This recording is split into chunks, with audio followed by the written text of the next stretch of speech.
Dive head first into English. Mastering idioms for fluent conversation.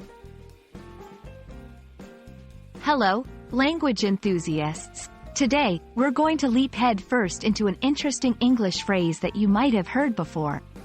Understanding phrases like this can really add depth to your English fluency. So, let's get ready to explore the phrase, head first, and how it's used in everyday English. Imagine you're at a swimming pool, and someone dives in head first. They're leading with their head, right? In a literal sense, head first refers to the act of moving forward into something with your head leading the way. It's often associated with a sense of urgency or enthusiasm, as one does not take a moment to hesitate before diving. In a figurative sense, when someone jumps into a situation head first, it means they're getting involved quickly and completely, without fully thinking it through. This can be both positive and negative. For example, if someone starts a new project with a lot of enthusiasm, we might say they jumped into it head first. However, if they didn't consider the risks, we might use the phrase to imply they were reckless. Let's see how this phrase is used in real-life situations.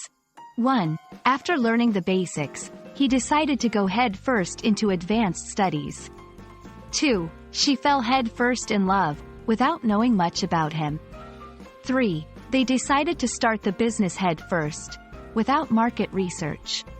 Notice how in all these sentences, head first implies a sense of immediacy and lack of hesitation. Understanding context is key. Head first can be used in various contexts. In relationships, someone might fall head first for another person, meaning they're becoming very involved very quickly. In learning, a student could dive head first into a subject, showing their passion and eagerness to learn. In business, an entrepreneur may jump head first into a new venture, showing their confidence or perhaps naivety. It's all about the situation and how much thought or planning is implied before taking action. Using idioms can be tricky, but here are some tips. Think about the tone you want to convey. Is it positive, negative, or neutral?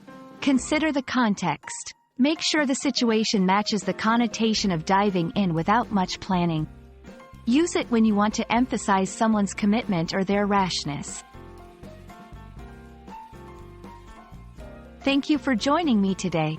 I hope you now feel comfortable using the phrase, head first, in your conversations and can appreciate the nuance it brings to the English language. Happy learning, and until next time, keep diving head first into your English journey.